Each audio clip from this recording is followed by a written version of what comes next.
Greetings, folks, and welcome to another episode of the Accidental Farmer Podcast, the podcast that gives you the real dirt on farming.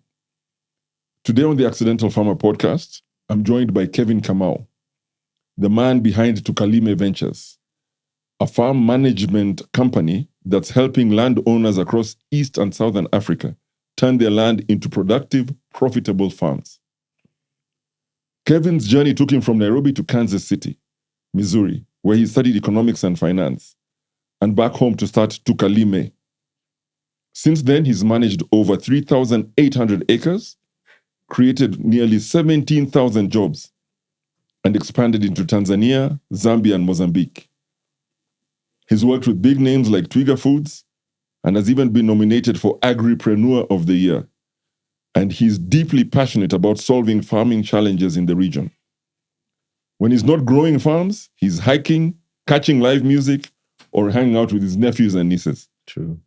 Kevin, welcome to the show. Thank you so much, Joe. Yeah. It's a pleasure. Yeah. Kevin, this is not the first time we're meeting. No, it's not. It's not. I think this was pre-COVID, I think, when we first met, right? We first met when I was venturing into farming. Do you know guys say at BC, as guys would say pre-COVID? Yeah, pre-COVID or after and COVID. Post-COVID. There's a quick... Yeah. Yeah. So Kevin, tell me, for those who are meeting you for the first time, can you tell us about your journey from Nairobi to Kansas City? Yeah. And then back to start Tukalime Ventures? Yeah, I mean, born and raised in Nairobi, Kenya. Okay. Even I keep telling guys my shags is also Nairobi. Really? Because my dad and mom were also born in Nairobi. Yeah, true urbanite. Kabisa. Urbanite, kabisa. So I used to get a lot of FOMO when guys were going to shags and carrying bottled water back in that time when guys are carrying bottled water and stuff. Yeah. For me, shags was I could go visit one grandma at lunchtime and see the other one at dinner and be home very quickly. So for us whose shags was far away, we used to envy you. Yeah. Ours was a hike, a 5-6 hour journey anyway. You know, and so growing up in a very middle class family, there are certain things that I remember my dad trying to instill in me. And I remember, slaughtering goats and chicken and stuff because he could see that this guy is going to grow up too urban, that he's going to miss this part. Yes. So I like that he tried to balance that. Yes. But yeah, so we went to school here in Nairobi. And then went and did my A-levels in Uganda. Okay. Then at some point, actually, because when I did my A-levels in Uganda and then went to the US at 20, till I was 30, at some point I remember in my life, I'm like, hi, I've spent half of my time outside the country. Yeah. But the good thing about that, it gives you quite a worldview. You meet different guys, you meet walks of life and stuff like that. And so when I look at it now, now I'm 40, I can see how those ingredients came and formed the person that I am today. Because you get to interact with so many different people. Yeah. So yes, Kansas City, I had a great time, 10 years in the US. But I remember having a calling, I don't know how, it's almost like an epiphany, when you know there's much more to life than this. You see, I keep saying for an entrepreneurial spirit, you need that calling where you're a risk taker. Yes. The US gives you this thing of like white picket fence, you get married, you get your kids and wait for pension. Yes. If you're an entrepreneur, you want some grit. You want to get into that, the mark of things. So I remember saying that at 30, I was at a crossroads and I had to come back to be able to just see what was all I was meant to do. But then farming was not in the picture. It was just, I think, so one thing happened. My sister also was in the US. When she came back, I say the returnees of Kibaki. Okay. When the economy was opening up and everything that. And there was hope. Kenya was the most optimistic country. And I remember coming to visit at Samabani and I would see banks are giving you zero collateral, don't whatever, kuja uchukue pesa. You know, the economy was opening up. Yeah. And so, you start looking and seeing how that is happening. And you're like, why don't I just go home and also be part of this agenda that's happening in Kenya? So came back, started looking for a job and I landed into farming. Wow. Maybe that's when the teachers say when you don't find a job, you'll come back and be a mkulima. Yes. I'm the true example of that. Okay. Yeah. And despite being in Kansas, which is, Kansas City is in Missouri, but the Midwest. The Midwest is farming. A big farming. It's the corn belt of America. 100%. And actually the Midwest is what actually chooses American presidents most of the time. But I mean, at that time, farming was very far from what I thought it would be. Okay. The thing about economics is you're learning about the factors of production and how you bring them together. You know, you're talking about, capital, land, labor, all that stuff, and how you bring them up, make them into a stew, and be able to produce what you want to produce. Yeah. Okay. So what inspired you to get into farm management instead of starting your own farm? So, as fate would have it, came in, started shopping my CV, no hits. Yeah. So we had some family land in Kinangop. Okay. And I met this one gentleman who had been let go from his job. And so it was just basically bringing two people together who can figure out something. Yes. And we started selling potatoes. We started growing potatoes. Okay. And we would farm, but also trade quite a bit. Okay. Now for him, he had a young family. Yeah. And so this was just a part-time gig as he found his next. Oh, okay. So for me now, just like, Sakuna mtu ananiandika sana. This is me. This is it, eh? Yeah. And the funny thing is, when you start doing things, you never know who's watching you. So as I would post on my social medias about farming and everything, and then my friends in the diaspora would be like, look, our folks are getting older. Yes. They have a lot of land. They're the first guys who started investing in land, right? Yes. And we've been sending money home, but we need to find something sustainable. Also for dignity-wise. Yes. Because our folks are farmers. Yeah. Do you mind expanding your enterprise to cater to them? Oh. So you can go talk to the folks, help them streamline a few things here and there. Yeah. So even we were sending money home, we were sending towards a project, and then for them, so that they don't feel, as much as they appreciate the helping hand, there's a dignity thing. Yes. So it's not a handout. It's not a handout. Yeah. They become business partners. Yes. And that's how we started farm management. Oh. But then, so Tukalime was now conceptualized in 2015. And around the dinner table with my family, and guys were like, guys, you're getting these phone calls. You start doing it. But then, so it's geared towards the diaspora, but then you realize here also there's a huge market for it. So I think maybe I only got one call from the diaspora, like that actually translated to actual business. Yeah. One conversion. Yeah, one conversion. Everybody else was somebody from here. Yeah. Which is probably good in terms of access. But then the way, for sure. I call myself the accidental farmer because I got into farming really by accident. Same here. And I realized that I'm a telephone farmer. Yeah. Which one guest told us is the largest growing segment of farmers 100%. Globally, not only in Kenya. 100%. That many people have land, they want to farm, but they don't want to farm. You know what I mean? They don't want to be the ones farming, but they want to get production out of it. Yeah, you start realizing very quickly that these are not farmers. Yeah. These are landowners. Yes. Looking for some side money. A return on their investment. On the investment. Yeah. That's it. So whenever I stumble on to people who are saying that they are farmers, I'm like, no, you're a landowner who you want to utilize this asset that is laying idle. Yes. How do you convert it into an income-generating asset? Yeah. It's pretty much. So what exactly does Tukalime do for landowners then? So our story is very interesting. So so we started managing people's land here in Kenya. We started with 3 acres. It grew pretty quick.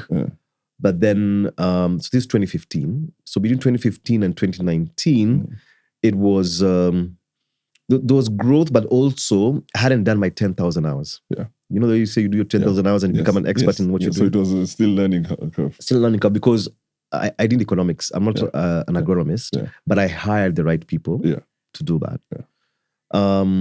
But then when COVID hit, which is a very interesting time because right before COVID, we got an investment into the company of about $100,000 to expand your business, and there's more to come. But here's seed money, which is. It was a validation of what I was doing. Yeah. Because when somebody is giving, and you see the thing is, people don't understand. Sometimes people are not investing in the business; they're investing in you as a person. Actually, many times, people give money to people, not to causes. Yeah, exactly. And they can see where you're going. They can see what you're trying to do. So that was a very big validation. I was like, yes, I can do this. And when COVID hit, And everybody who had disposable income, who were our clients, decided to put everything on pause because they're like, look, yes, remember, they're not farmers, they're landowners. So they're investors. Yeah. And if the whole world has stopped and guys are getting slashed their salaries and losing jobs, the natural thing is hold back, stop any other activities that are not going to give you anything that is risky, hold it back. So that made us go back to the drawing book and say, okay, actually it dwindled back to zero. Because even as we couldn't travel freely to go manage people's farms. Our farms were all over the place. We're talking about Kisumu, we're talking about Moranga. We had farms in Makueni, so we couldn't travel freely.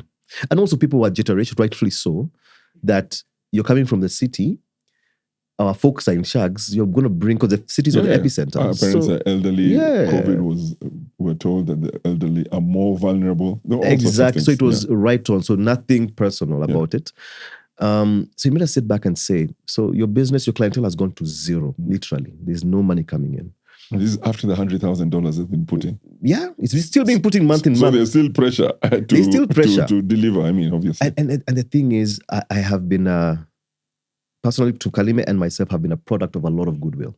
Really? Because there was no pressure of, we're going to sell your kidney. Pre-claim.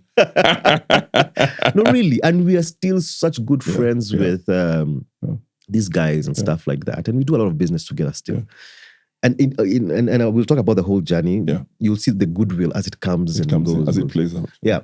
So anyway, we had to go back to the drawing board and say, okay, what is our unique selling point? Is markets.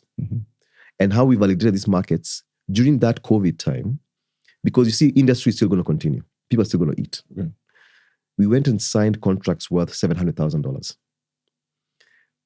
in terms of contracts. And we're like, so the market is there. People are putting, and people are even giving you down payment, futures, go give me X. So that was validated, number one. Number two is, yes, these guys or these investors, these landowners are still there, but they're not farmers. But the land doesn't disappear because it's still there. So number two, we have the land. So now it's bringing the capital to be able to bring this together. So what happened there, which turned our business from managing farms for people, is we decided, all right, Joe has some land in Athi.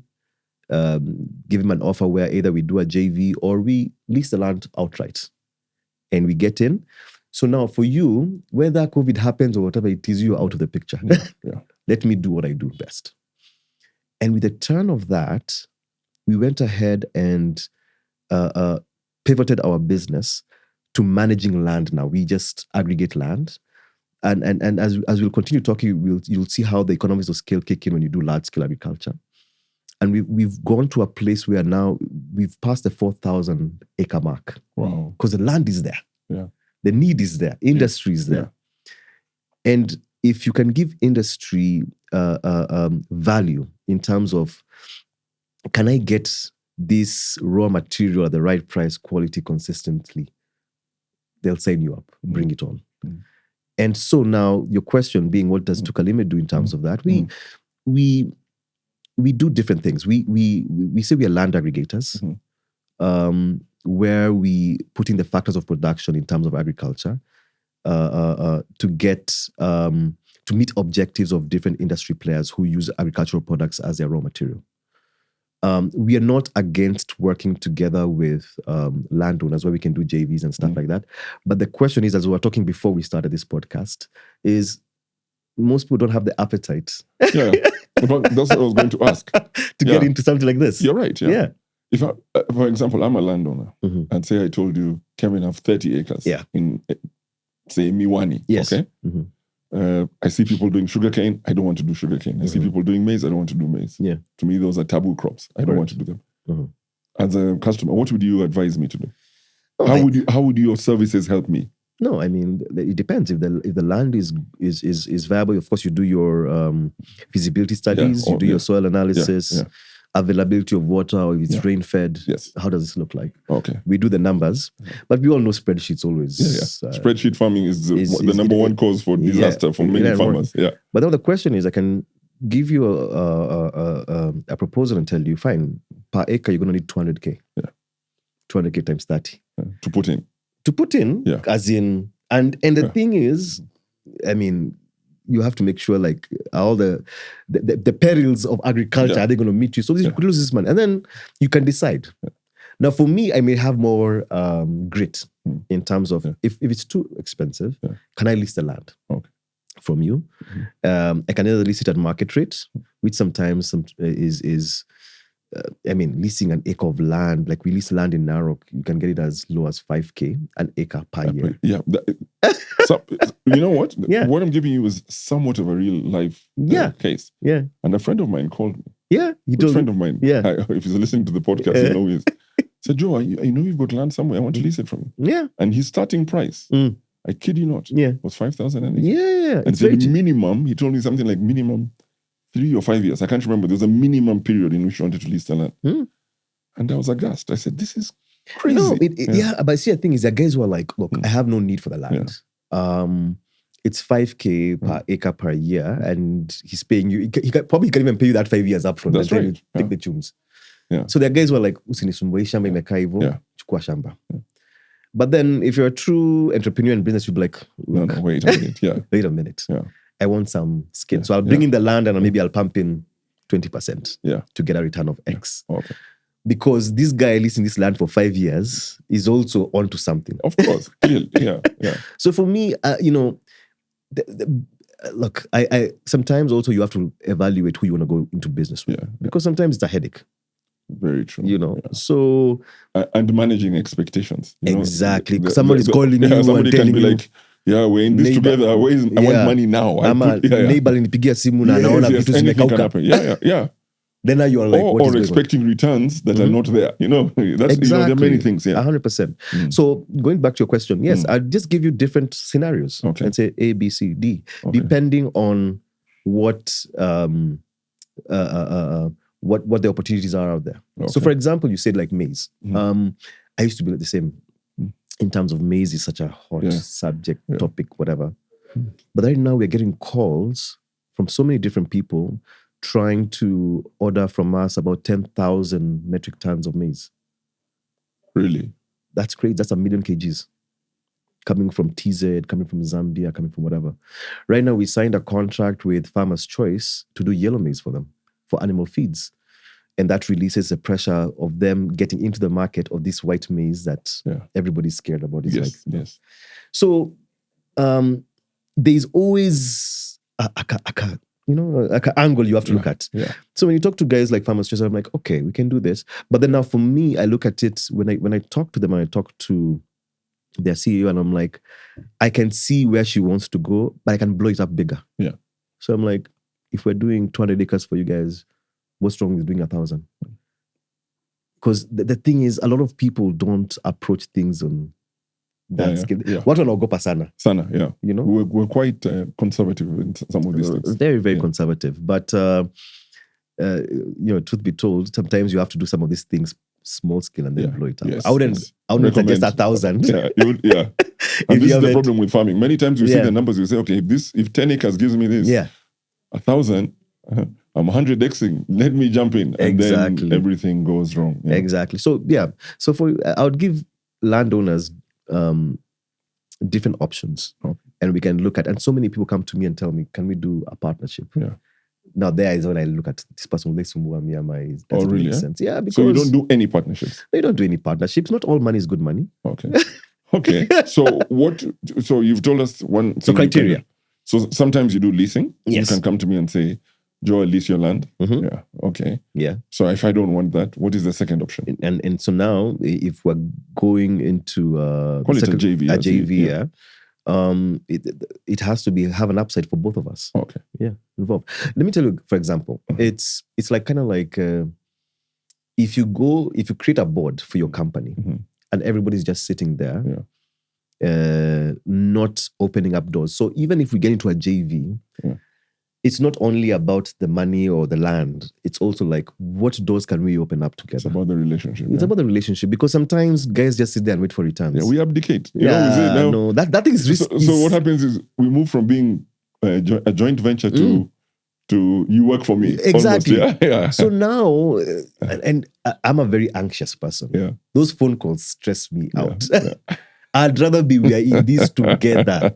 You tell me you've called Unga Group and we're selling X. So we have to have skin in the game. Yeah. There's nothing of... Yeah. So, the reason why it may seem that we are very loose in terms of the business approach is because the world is evolving so much. Yeah. But the more I get involved in this journey of Tukalime, the more I realize partnerships are the best thing. Like now we are registering in Tanzania, and truth be told, sometimes some Kenyan companies have a hard time getting into Tanzania. Yes, it's...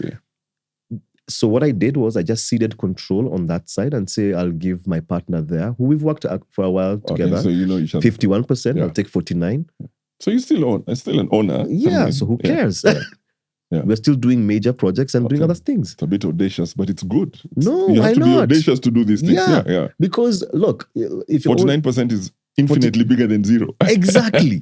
And some of the things we're doing is, because this journey from doing in Kenya 4,000, in Mozambique we have access to about 6,000 acres.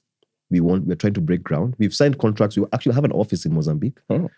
But when I look at it now, and sometimes some of these things, by the way, let nobody lie to you that it's by design. Yeah. Sometimes these things it's a puzzle that falls into place. Yeah. So it's Kenya, Tanzania, Mozambique, Zambia. And I look at it in terms of weather patterns, the market size, political, instability, climate. Yeah. If Kenya were going through Mandamano, TZ is fine. Yeah. We opened our office in Mozambique in November last year. They had some serious mandamanos. Until January this year, we couldn't go in to start farming. So we missed the season. But then Kenyan operations are still operating. So it's things that every day you can see how you try to de-risk. You get into partnerships and you grow. Okay. Yeah. So walk us through the process from just maybe an example of what you've considered to be a successful JV. You don't have to tell us who the people are, but how did it look? Did the person approach you? Did he approach the person? And how did it move from there? I think the most successful JV that we've gone through is not with a landowner. Okay. It's more with an off-taker. Okay. So that would be an intermediary. No, an off-taker is the person buying the final product. Yes. Oh, okay. With an off-taker, I get it. Yeah. Okay. So we got into, and this was a very, very interesting contract. I'd never experienced anything like this, but I wish all contracts looked like this. Yeah. So we got into a contract where, it had milestones. Okay. So milestone 1, they wanted to do large-scale farming of biodiesel oil crops. And the project was divided into 4 milestones. Milestone 1, lease for us some land. Milestone 2, do land prep, plant. So in each milestone, you're being paid. Milestone 3, put fertilizer, irrigate where need be. Milestone 4, harvest and package for us. So why I say it's the best JV, because there's a stopgap measure in the 4 milestones. We are getting paid within all the 4 milestones. Yeah. So if anything were to happen in between, you see, they're coming to verify. Have you planted? Yeah. What is the germination rate? We check together. You may figure 80%, here's your money. Omega fertilizer, they come and check that you're putting fertilizer, what the recommended fertilizer we spoke about, blah, blah, blah. Here. Packaged, have you brought us the X amount? Yes. Done. And so with that, it allowed us to accelerate that product very quickly. And you see, they're paying us for our expertise, our time, and verifiable actions. So the protocol in terms of producing X crop has been followed. Yes. Yeah. That was such an amazing JV. And it's ongoing? It's ongoing, yeah. Oh, have you had other success? Have you been able to replicate that? So the other ones now, very few guys will do such something. Because also cash flows. That's controlling the whole supply chain. I mean, the whole, amazing. End to end. Almost. Yeah. So the other ones we've gotten into are your traditional also JVs. But now this is with landowners. Yeah. No. Even with off-takers. Landowners, for now, most, if not 99% of our landowners we just lease out. And we do a lot of it in Narok. Oh. Yeah. Okay. You sign a contract, you say it's going to cost X amount of money. For skin in the game, pay 20% upfront or 30% upfront. and we'll produce for you X amount. Okay. Those ones work out perfect. Now, with the landowners, you see, we haven't had, and maybe because I haven't pushed for those JVs very hard. Yeah, it's not really a model. Eh? Yeah. The leasing part makes sense, although it's now becoming an issue as you grow bigger. People start, you lease a land for a year and then someone sees you're planting things and things are going well. Yeah. They start telling you, lakini ng'ombe zangu hazina. You start getting pushback, eh? Yeah, getting pushback. People want to start altering terms of the contract and stuff. It's a human trait, isn't it? When we see things are successful, especially when we were taking the safe sitting. Exactly. Now it becomes a situation where you want more or something like that. Yeah. So that's an issue. And I think that's what maybe the hesitation of getting into that kind of thing. Exactly, because now guys will start doing things. But then, COVID also taught us the reason why we've been able to spread our wings in Mozambique and Tanzania is COVID taught us to be very agile. Yeah. Asset light. Move when you need to move. So even when we lease land nowadays, we don't put out permanent structures. Oh, you don't, eh? No. If you have to do structures, put a container, refurbish it into housing and stuff. If this person tells, because it's their land, if they tell you need to move, you just move. Yeah. Office space. And this is what I would tell a lot of startups or businesses that want to be agile. Go to get a co-working space. You don't need to buy an office. You don't need to put all your capital into something that's not going to. Yeah. Last season, it's a good and bad thing, depending on how you look at your economics. Even tractors, we don't release. Yeah. Because I want to be able to calculate exactly this 1 kg, how much is it producing? Yeah. And I think and how much does it cost to produce it? And we spent over 20 million on tractors, leasing tractors. Now, what would have happened if you bought the tractors you leased? How much would you have spent? We'd have spent half of that. Really? But then the thing is, there's also cost of maintenance, there's cost of hire more guys. The cost of ownership can go to any amount. Eh? Yes, and then fleet management, managers, and other things. Yes. So for us, and just to jump to another question is, if you asked me what the future is, I would say we are positioning Tukalime as that go-to company where you want to produce anything anywhere in the world. We'll come in, set up. It's almost like setting up camp. Haraka. Produce whatever you want us to produce and move on if you don't need or change tact if you want us to change tact. That's okay. Yeah. It's kind of a solution. Yeah. So the turnkey solutions in terms of, if let's say, for example, right now we say, like now we were talking about sunflower. Yeah. And there's a potential of actually putting 100,000 acres of sunflower in Kenya. Right now, it's coming in the pipeline. If I had only bought land in Thika and sunflower didn't go in Thika, then I'm stuck. Yes. You get what I'm saying? Yes. But then now I can say, let me go, sunflower grows west in Western Nyanza, that side, and just be like, let me go find land. Yeah. Let me do this. Let me grow it here. Yeah. Nothing stops me from doing that. Okay. Yeah.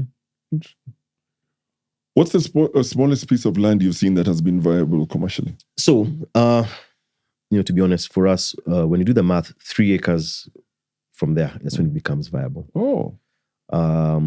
Anything less than that, it's subsistent farming, or it's just not profitable. It's not going. If you look at it you'll properly. never be able to meet the cost. So from 3 acres. From 3 acres, you start clicking it, because from 3 acres, even if you're doing, like, I always use potatoes because it's a good SI unit for a lot of guys. Yeah.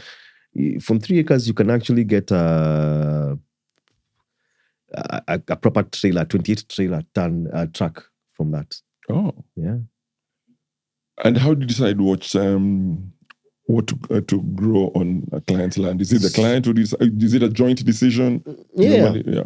But you would not grow something that you don't think would grow. If somebody came and told me, and I have nothing against tomatoes, yes. But if somebody came and told me to grow tomatoes, for me, it's no way. Yeah, because I've had horror stories. Yeah. They are very susceptible to disease. Post-harvest losses are ridiculous. Yeah. Like, I remember, I've done tomatoes before, so I'm not speaking from a theoretical. I've done it before, and we had an off-taker, but also we were having so much loss. Because, with tomatoes, what happens is it's a bell curve. So your plant starts fruiting, but then what's coming out is not enough to take to the market. It's unless you're doing it in a very big scale. Yeah. So there's that. Then it gets to a point you start harvesting even 2-3 times a week or even more, depending. And then it goes reducing. Then that thing dies. So what happens is, here in the beginning, there's a lot of waste. Then here you get to a point, because guys want the tomato to be, they call it blue band color. Yes. Green. That's what they call it. Yeah. Blue band. Yeah. So you get it here. So here you're making money. Yeah. And then here you have also a lot of waste. Yeah. Because the quantities that are coming out, it gets to a point, it's not enough to take. In fact, I remember I've done a few cycles of tomatoes, and now the only tomatoes I grow are cherry tomatoes. And cherry tomatoes are quite different. Yeah. But it's what you say. And unfortunately for me, my first harvest was my best. So I said, I've cracked the code. Yeah. I've hacked this. Other people are struggling, and then from there it has been downhill. Yeah. And what you say is true. Apart from even the vulnerability and the susceptibility to pests and all that, you have to sell the product. The produce within 3 days. Yeah. From harvest, you're given. In fact, day 3. If there's any hiccup, any arbitrary national holiday that's announced, because Harambee Stars won, which I hope they win, and you miss a market day, you're done. The clock is just ticking. Yeah. And so I approached a company that makes tomato paste and stuff, and I told them, this waste, you can make it into pulp and make it into tomato paste, ketchup. The price they offered me, because they're a buyer of last resort, you go to them when things have hit the fan. Umesikia umetusiwa bila kutusiwa.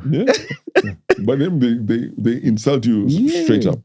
It's crazy. But then also he mentioned something very interesting, which I don't know if it's true or not, because I never verified after that. He said, it's cheaper for me to import tomato paste or the pulp from Egypt than to buy it from Kenya. Sasa mimi naangalia your map. And I'm like, you're serious? He's like, yes.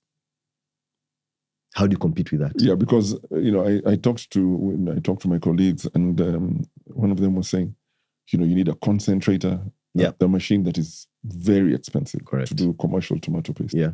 But I read an article from a friend of mine, Peter Mondi, who has been on this show, and you're saying now the whole clamor, everybody's moving towards. I'm seeing counties as part of their strategy are saying we need to buy tomato paste machines. But Peter says, what is the true demand for tomato paste in Kenya? It's urban, man. Yeah. What is the demand? Then number 2 is those machines are very effective, very efficient, right? But do we have enough tomatoes to justify even more than one machine? You know what I mean? Yeah. What will be if we have one machine that can do a certain capacity, do we have enough inputs to justify, because now we're talking of multiple counties talking about buying tomato paste making machines, but it's a very interesting situation because okay, the first thing is I think it's a brilliant idea to have, just the same way you have California being known for XXX, Florida is known for oranges. I think the competitive advantage of different counties should be able to export as a block. Yes. Themselves. Yes. Like right now I'm supposed to meet one of the guys of Victory Farms. Victory Farms is a company that's raised $14 million to do fish, tilapia, right? Yeah. And it's something that we're interested in. Somebody approached me like, would you like to do it? I'm like, no, but let us first talk to these guys who are doing it and understand before we venture into that. Yeah. So you see that area of the country can be focused on that. Yes. And be, because it's something that's already traditionally, like you can't teach somebody in Central how to grow potatoes. Yeah. You can teach them how to, better husbandry and stuff like but that. But you can't really. Yeah. So that being said, it's important. But then at the same time, I think like Makweni was doing, I think what's it called? Mango pulp. Yeah. Brilliant idea. Because that means pick and peel doesn't have to import from God knows where. Makweni. Do you know those mangoes, by the way, they fall from the tree and they just rot. Yeah. Kids eat and washimbe. It's in abundance. Yeah. So I mean it's but they have a factory. Which was a game changer, right? Yeah. I haven't followed up, but I hear. And that's Kivuda Kibwana who did that. But then also looking at tomato paste as for local consumption, that's a wrong way to look at it. Yeah. It's like growing mint. Yeah. You know how much mint is used in a mojito? Yeah. It's like 3 leaves. Negligible, yeah. And who drinks, guys in Westlands and Lavington? That's it. Yes. So the angle is outside. So whenever I see counties doing some of these things, I'm like, no, you should be going to the Arab countries and marketing that we can do tomato paste for you. Yes. We can do X for you. Then it makes sense. Then it makes sense. But look at the Kenyan market. No, it's too small. And then again, we have problems in terms of quantities and qualities.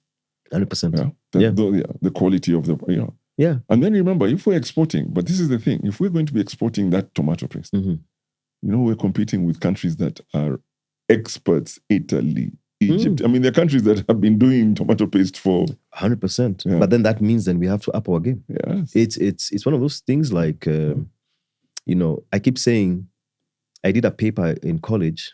Was it a paper or something? I can't remember. Anyway, and what I was trying to tell them is, runners in Kenya, apart from genetics and high altitude, whatever, the reason why they are brilliant is because wanakumbuka pala wametoka.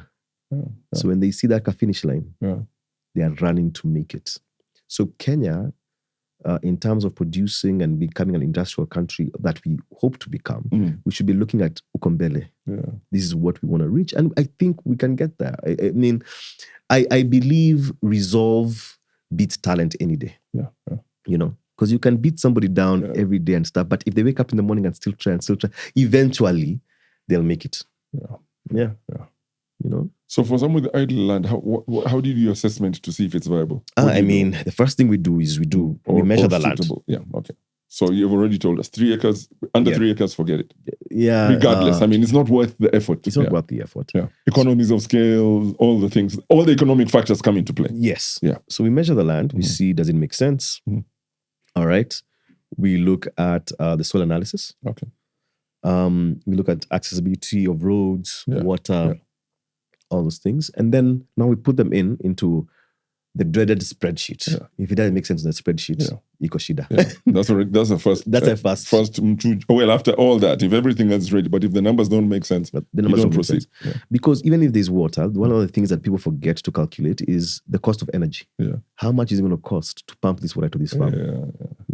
People forget. Kupigiwa simu utume pesa ya diesel kila hey, nothing can drive you crazy. It does, and it does. And labor also. Yeah. There are places where labor, there are farms, which sometimes in hindsight, we look at it and we say we kind of messed up, where we have to hire a matatu to bring guys. You have to ferry in laborers. Yeah. It's another cost. If, like now, for example, there are some crops, if you do them in, because we're in Narok, I can talk about Narok. Yeah. If you do some crops in Mau side, then you have a lot of disease pressure because it rains quite a bit. So you have fungal infections and what have you. If you do it on the lower side, it's drier, it's hot. And when it's dry and hot, then you have pest. Yeah. So, So you look at all that stuff. You have to weigh. Yeah. You have to weigh. Yeah. And then from there, the numbers have to make sense. And then if they make sense, we kick off. Okay. It's pretty much, we keep on adding another field to observe as we go on. If you look at areas, political clashes now are something you have to look at. No, but those are realities. These are realities, You look at, even if you're getting skilled labor, your agronomists, where are they going to sleep? Where are they going to do all these things? That's very true.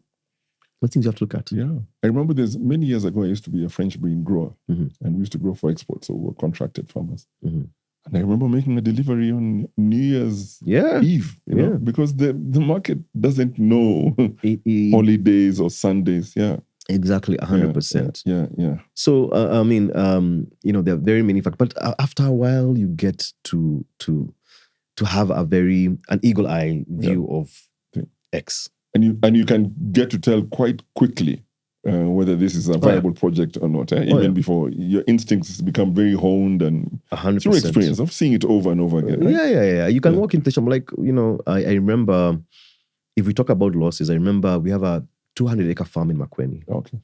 What are you doing there? We were doing safflower, not sunflower, safflower, SAFF. It's also an oil crop.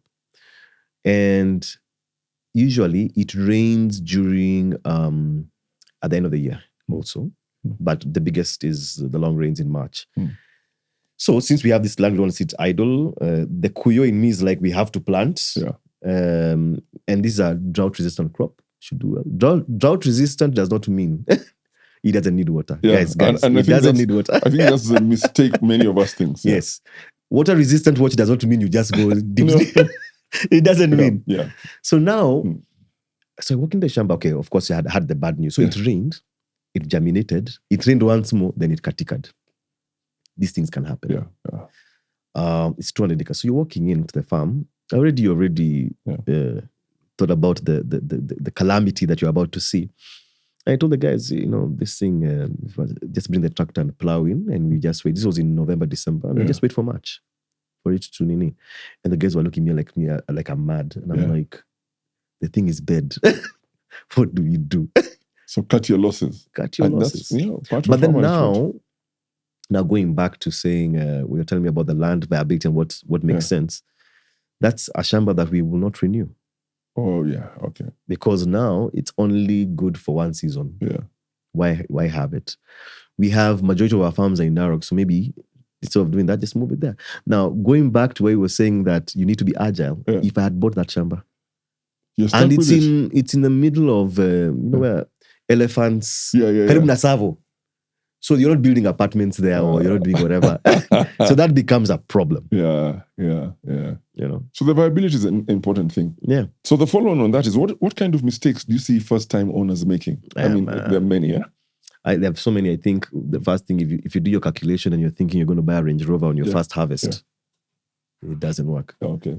Farming still follows the normal fundamentals of a startup or a business. Same business cycle.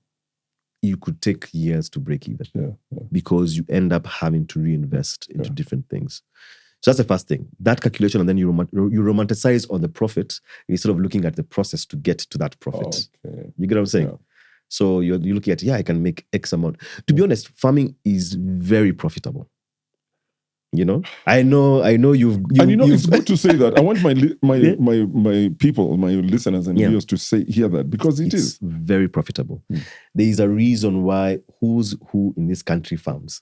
That's true. It's very profitable. It's the big players. The big players farm. Even there's a reason why Kenya, I think is it number 1 or number 2? I don't know, in terms of flower farming, right? So it's profitable.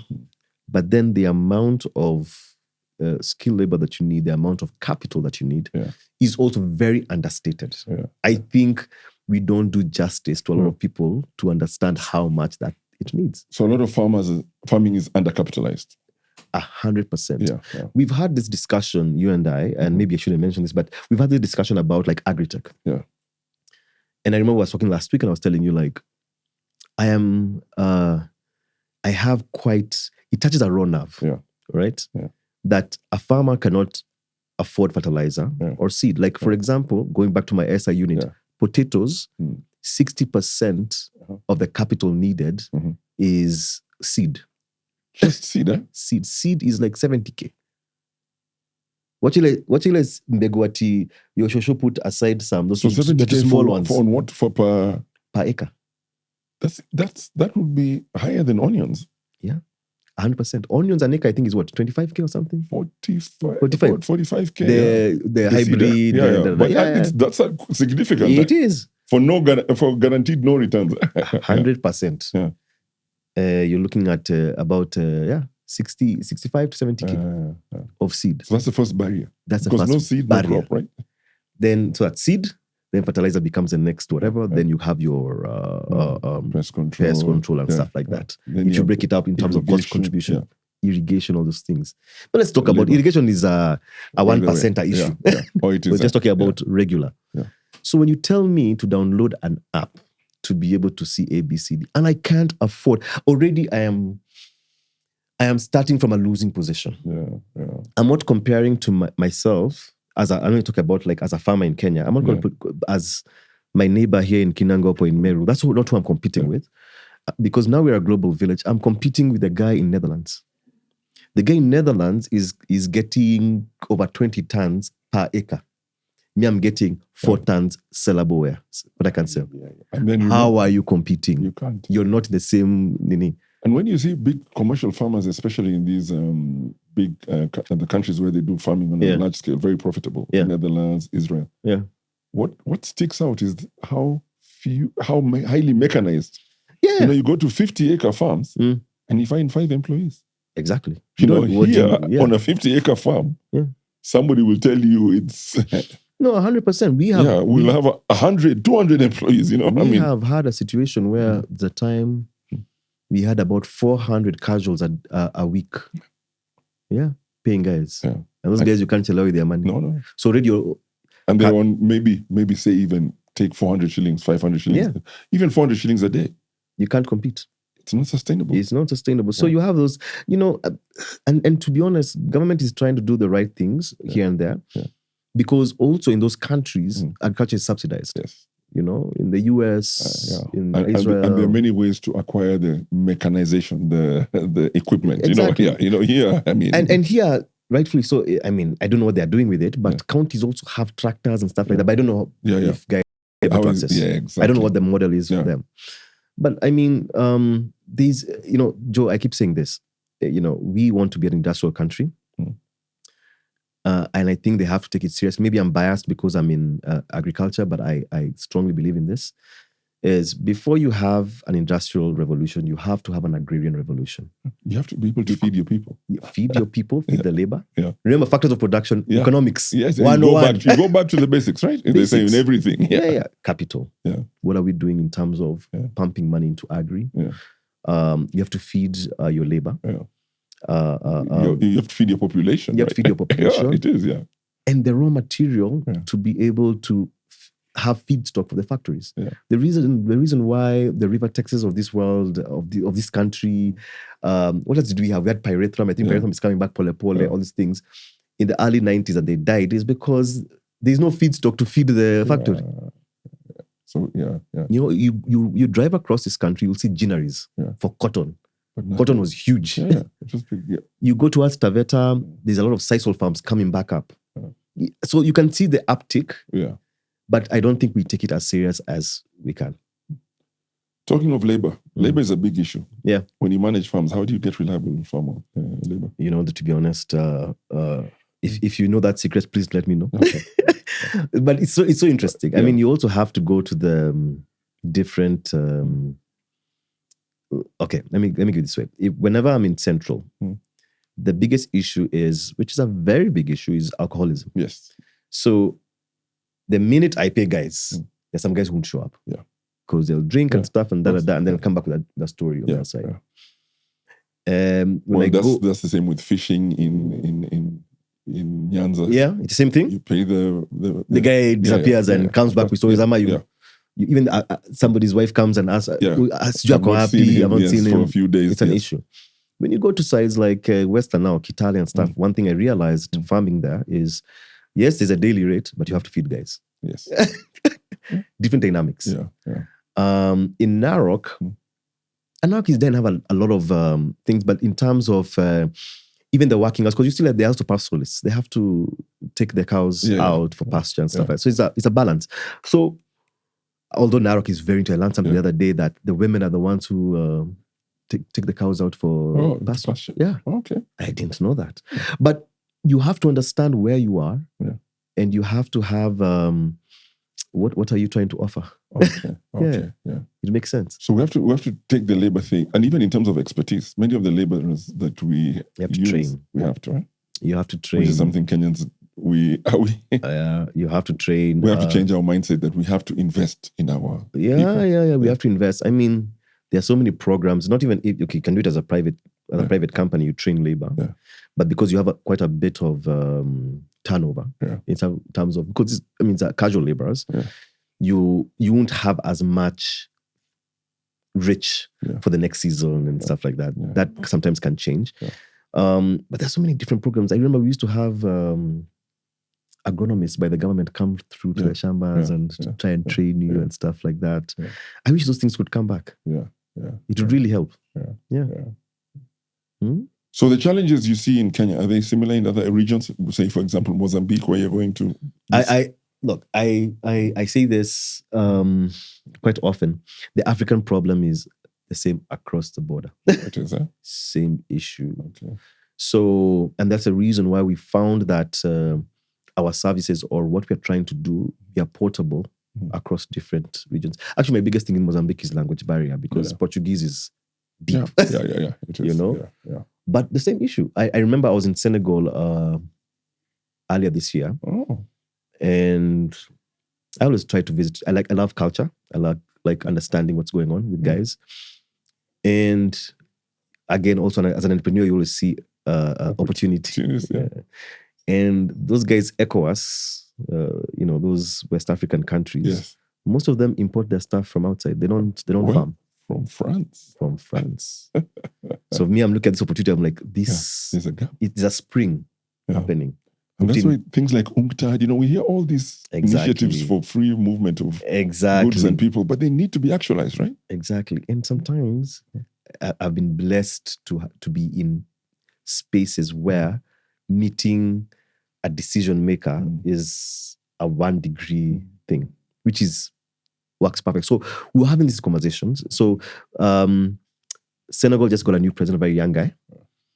And they're looking at how to reimagine the Senegalese dream, right? And I was like, but why don't we give them a way that Senegal can be a hub for West African imports? Yeah.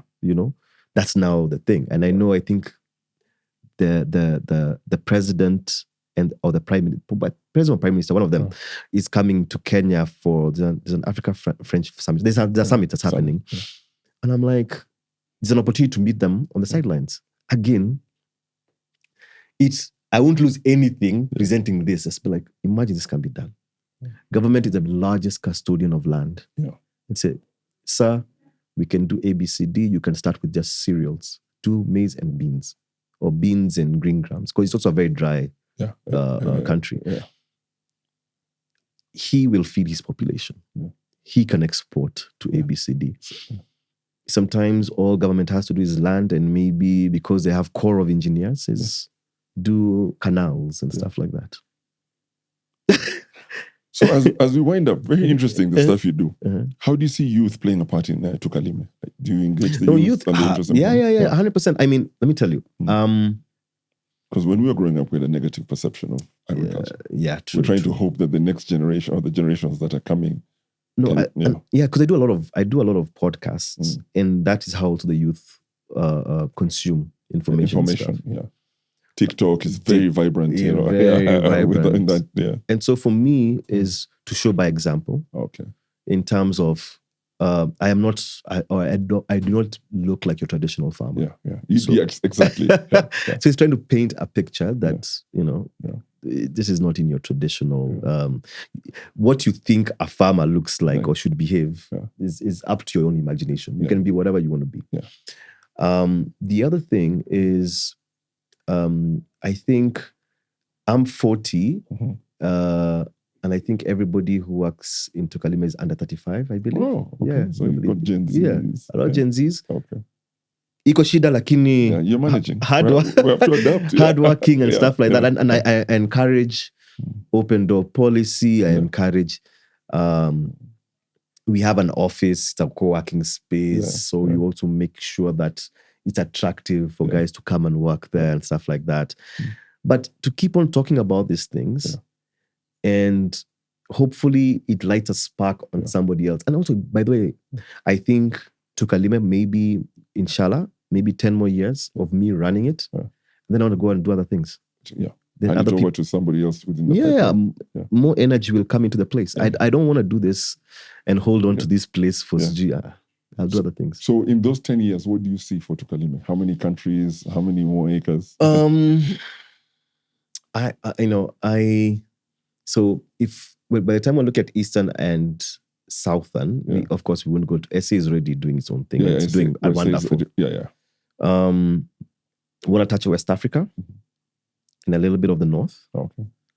And then that's it. I think for us it's when I look at something like Del Monte, I think has, the last time I checked, they have 40,000 acres under production, something like that. And I'm like, I think we can surpass that in a very short time. Right. By putting in, remember the story we've spoken about being agile, not letting, don't be stuck in one spot or one geographical. From investing in bricks and mortar and just be agile, do whatever, because you can put in, if you can put in the right ingredients, you'll get what you need. So we want to be a Pan-African company, which I believe we are, but we want to have acres under management over 100,000 if possible. Tell me, is there any book you've read or any person that has inspired you in your journey into Tukalime that you would want to share? Do you know, I'm not a big book reader, but I read a lot of articles. Okay. And if people who follow me on social media, first of all, I'm not a socialite, so it's just my friends. So I read there are all these articles on Business Daily almost every week. Okay. Weekend CEO, blah, blah, or the one that features different people. guys. So you find that as a very big inspiration. And I go an extra step. I read, I take screenshots, I underline things that resonate with me, and I post them. Oh, that's very good. So guys can, so we, tuko pamoja. Are you seeing what this guy is saying? Because human stories are the ones that unlock your mind. You're like, this guy, what is he doing? And they show it can be done. It can be. Many times we think some things are impossible. Exactly. And this is somebody that, again, 1 degree of separation, I can say, can I have coffee? And we discuss and we're just talking about somebody that I would say that I want to meet, that you know. And sometimes it's not always has to be transactional. No. It's just like, what was the idea here? This is my idea here. And it is what it is. Exactly. So how can listeners reach out to you at Tukalime for your services or just to get to know Kevin? So for me, it's best place is always LinkedIn. It's just LinkedIn. Kevin Kamau on LinkedIn. I don't tweet quite a bit. For Tukalime, our website is tukalime.com. Tukalime.com. On Instagram is tukalime.com. Okay. But LinkedIn, you send me a message, I'll always respond. Because the other social media handles, you're going to watch me going to Harambee Stars. It's nothing. I'm not that interesting. It will not be related to what we would want to reach out to you for. 100%. 100%. Kevin, I want to thank you very much. Thank you for your time. It has been a very engaging discussion. Always. And I would love to have you on the show again and to see how Tukalime is going. I think next time, like because this is about farming. Maybe let's have a panel sometime. We'll have a panel. And we can come up to one of the farms you manage and see what you're doing. 100%. Tachinja mbuzi yuko. Asante sana. So there you have viewers. We've had a very engaging discussion here with Kevin Kamau of Tukalime Ventures. He has told us a little bit about what he does, about his farm management services, what is viable, and also he has told us as a way to reach him on LinkedIn and tukalime.com for those on his website, and how to get him on IG, on Instagram. Thank you for listening in, and please tune in again for a new episode on the Accidental Farmer podcast, the podcast that gives you the real dirt on farming.